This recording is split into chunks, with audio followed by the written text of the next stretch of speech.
No. Suffering is not a choice. Suffering is a spontaneous result of lack of use of full potential.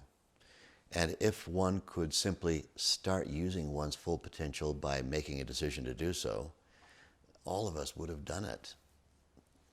The first moment we recognize that reality. Can I make a choice to use 100% of my brain's organizing power? Well, I can make a choice to start a process that will get me there. My brain's 100% organizing power potential, computing potential, is available to me if I practice something that reverses the dumbing down of its potential. What has dumbed down the potential of the brain's computing power is stress. Stress accumulating on a day-by-day basis. A little bit of stress from this, a little bit of stress from that, and as stress accumulates, the more stressed we become, the more easily stressed we become the next time by an even lesser stimulus, by an even lesser change of expectation. And so stress has become endemic. And the reaction to it is simply to attempt to cope with it, cope with stress.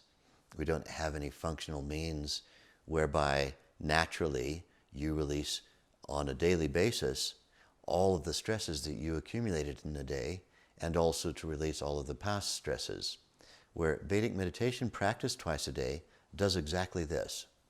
Not only do we release and relieve the existing backlog of stresses, but we make the physiology more and more resilient. But one more important thing, and that is that as we continue to grow in our consciousness state, we start to become more and more aware of the perfect balance of nature's intelligence. What is required of us at any given moment? What is relevant behavior at any given moment? You see, the thing is, what causes suffering is, I refer to it as inadvertent. Nobody intentionally violates laws of nature with the design of making themselves suffer. People attempting to become happy, but even though they're attempting to become happy, somehow they're violating laws of nature, and then they're accruing that tendency to suffer, which is the direct product of violating the laws of nature. And so then they end up suffering. Now, if one's in a suffering state and one thinks, well, suffering was a choice, I think I'll just, stop making that choice now. That's a very lofty ideal.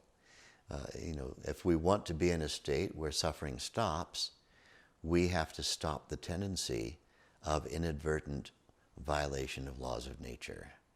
And that means we have to become more conscious. More conscious means more aware. How many stimuli can you fit into one awareness in any present moment snapshot of time? How much can you be aware of all at the same time in order to be able to compute what is the exact right behavior right now that is aligned with the need of the time? Now, all of that may seem to be an impossible calculation, but in a sufficiently high consciousness state, that whole thing just happens completely effortlessly and frictionlessly. One spontaneously, through one's every moment, is in fact living absolute attunement with the source of all the laws of nature, which is that least excited state inside one's own consciousness. So one thing we can make a choice about is to stop doing the thing that causes all the suffering. And what is that? To stop accumulating stress faster than we can release it. You see what happens in the average member of society is that a certain number of stresses are accumulated in a given day, and then one goes to bed at night, and a certain amount of superficial tension and fatigue gets dissolved, but one wakes up the next morning with all of the stresses of the past not having been released, and now one's going to begin another 24-hour period of accumulating even more. So in a person who doesn't know how to meditate systematically, regularly, strategically, they're accumulating stress at a faster rate than they can possibly release it by simply going to bed at night. And what that means is that our brain's conscious capacity is reduced down and reduced down and reduced down until we are completely clogged up with all of the repetitious thinking that has to do with the past and all of the repetitious thinking that has to do with our speculation about the future, and we're not even aware of the present. The present is the place, it's the gold mine. The present is the place that speaks to us about the need of the time. But most people don't have a present moment. They have nothing but the past and the future, speculative future, playing around inside their awareness and dominating all their time and energy. Most people actually hardly have any idea of where they are or what's actually happening on any scale outside their, petty body sensations and things. So, to come out of those behaviors through a systematic, strategic approach that has been validated in the lives of millions of people worldwide to practice Vedic meditation, that's a choice.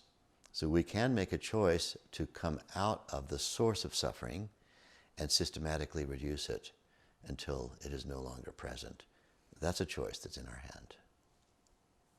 Jai Gurudev.